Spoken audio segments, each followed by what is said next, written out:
big story. The monsoon session kickstarts from Monday and all eyes are on the crucial goods and services tax bill, which has been lying in cold storage for years now. Will the Congress and the BJP forget their differences and come together for the passage of this bill? Or will their political differences take center stage once again? Our special coverage, the Monsoon Mission, starts now.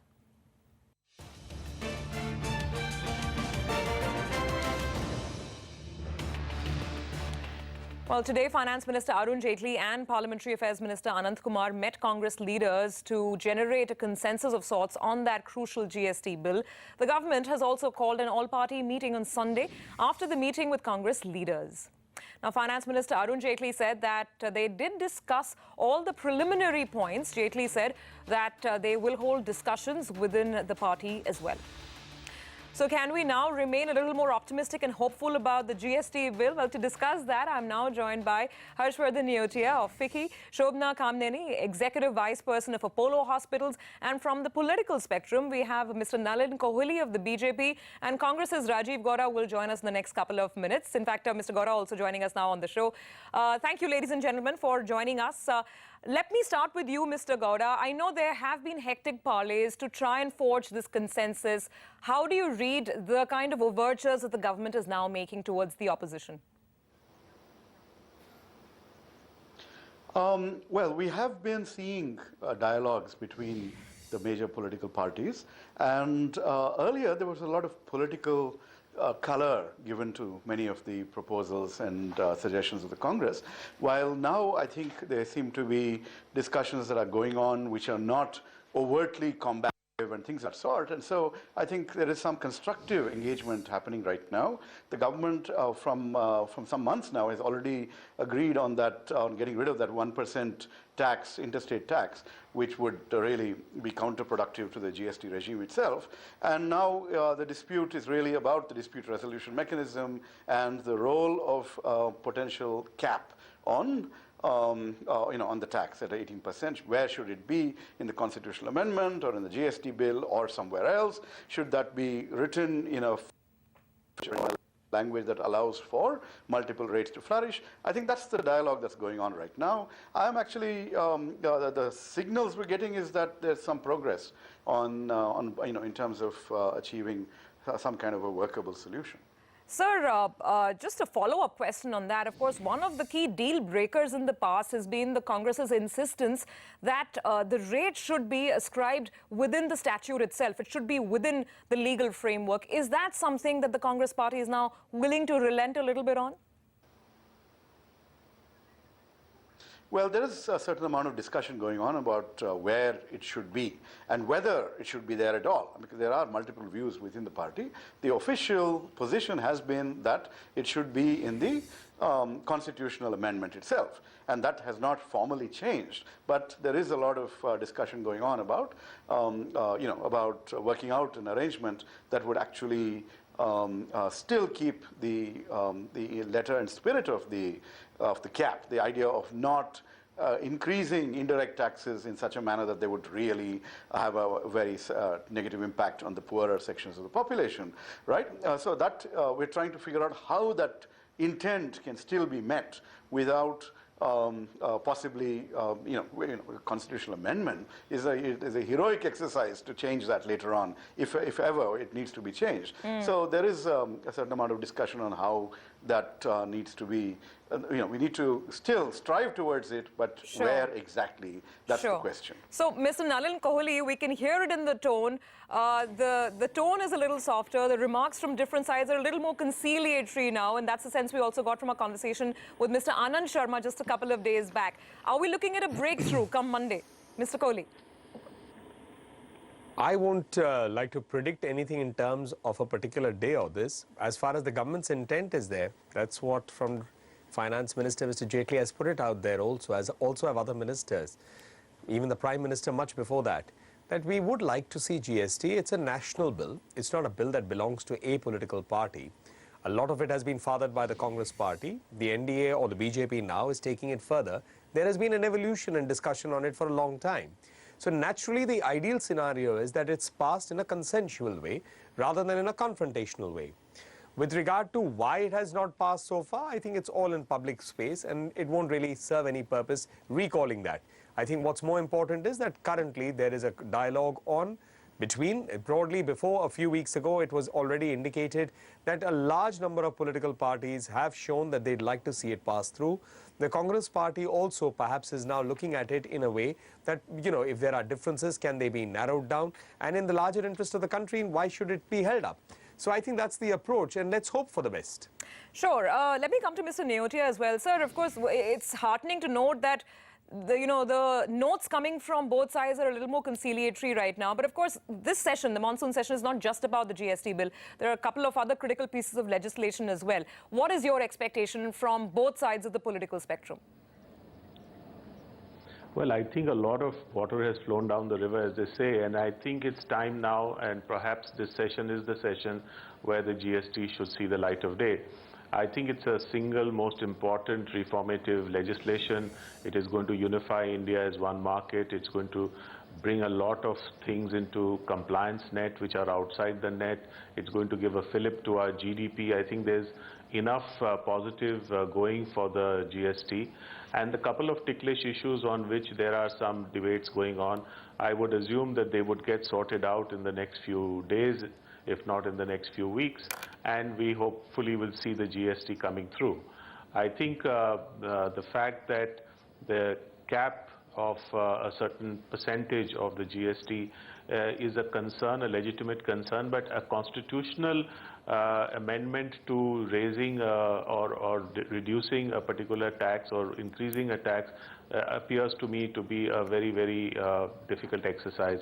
And I think it's best that it's not resorted to every now and then, because we have seen how difficult it is. However, that some mechanism be worked out that these rates are not fiddled with arbitrarily is a reasonable point, and I think in some way they can work out a mechanism where perhaps it needs more detailed discussion during the budget session to make those changes, etc. And I don't have enough idea about how the government system works, but there could be a mechanism which is not as cumbersome as a constitutional amendment to find a resolution to the rate issue.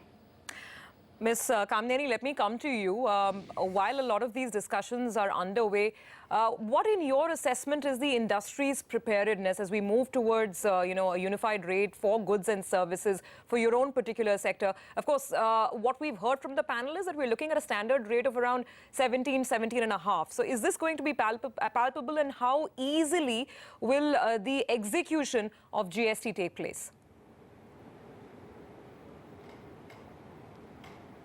So just, clarifying the sector, I think that healthcare is something that we've kind of said, please keep it out for at least a certain period of time, because it really affects a lot of people who can't afford to pay for this. And that's a position on healthcare. But in terms of overall preparedness, I would think that most companies that have interstate, that have who have been in the tax and who have been paying taxes, indirect taxes of every form and shape, are prepared for it, are looking forward to it, because it's just going to make everything a lot easier. And I think it's an important thing, because now it's the people who have not been in that tax net which might be the ones that will face a little bit of initial pain. But I think overall, unified, it's really going to be something that once they get into the rhythm of doing it, it's easy to implement. We saw it during the VAT. Everybody thought that it's going to be very, very difficult, and actually it went through. GST that collapses everything, because it's a system that's been there. It'll just be easier. But I must note that I really liked the way that both parties were the tone in which they spoke was definitely towards getting this done. Nothing will come easy in the first instance, but I think that the perseverance that all parties are behind it, that it's a national bill, and the industry will really benefit. We think that there'll be an uptick of upwards of 1.5% in GDP, and that's huge for that kind of growth. Mr. Gowda, the only slightly sort of, concerning events politically over the last couple of days, of course, have been the ones relating to Arunachal Pradesh. Could they at all overshadow the more constructive work that's happening around GST? See, in previous sessions, we've had an opportunity to raise the concerns about intolerance, about the crackdown on campuses, all kinds of other, beef issues, whatever, all the kinds of issues that were really boiling and disrupting the harmony in the nation. But at the same time, we passed legislation. If you look at this last budget session in its totality, you look at the previous year's budget session, we got a lot of legislation through. It is possible for if the government reaches out and works together with all of us across the aisle, we will be in a position to both address issues regarding, for example, the Arunachal, the Supreme Court verdict, and we will ask the government to take action on its governor and his misuse of his office, all those sorts of things. But at the same time, we can also pass legislation. It's not like Parliament will necessarily get held up on only one issue at a time. So it is possible, I think, that both can happen at the same time. But there has to be a spirit of give and take. If there is intransigence, if there is a sense of we will not yield come what may, then even when there is a Supreme Court rap on the knuckles, those sorts of issues, they can possibly slow down, if not, depending on how things evolve, depending on what else happens over the course of the session, of course. But, we are going in a constructive mood, in a constructive manner, and we do hope that the other issues that are also on the table will be addressed in a constructive manner, Sure. in a responsive and responsible manner by the government. Well, constructive is a great word to hear, particularly within the political framework. Mr. Kohli, I'll ask you the last question, sir, on that note. If you could just share with us the parleys that might be taking place with other parties as well. Of course, the likes of TMC have been very, open in their support towards the GST, but perhaps the other critical aspects like the AIADMK, Tamil Nadu being a very important manufacturing state itself. So what can we expect in terms of support from, of course, the non-Congress fraternity as well? Broadly, GST has a history, and there have been issues related to it, including from the BJP chief ministers at many points of time, and there's been an evolution towards it. So obviously, states are entitled to have a position on it, political parties even more so. But if you go at what happened recently in Calcutta, where the finance minister was present, broadly, I think it's clear that consensus seems to exist. And that's the issue that made the government and, say out and speak publicly that we'd like to see GST come in this session itself. Now, the matter is of making it totally consensual in terms of getting the Congress on board too. The Congress has had certain positions. What can be the best possibility in national interest? It can't be an interest driven by A political or B political party. It has to be something that works for everyone. So I think I'll leave it at a positive note and say, yes, I think the government has indicated it should pass. We would like to see it pass. That commitment is there. And it's something that as a national legislation, as a constitutional change, it must be something that belongs to the entire nation. And that credit should not be restricted any one way. All right, gentlemen, and of course, Ms. Kamdini, thank you so much for joining us on the panel. The street, as well as the country, looks forward to a very fruitful and constructive monsoon session of Parliament coming next week.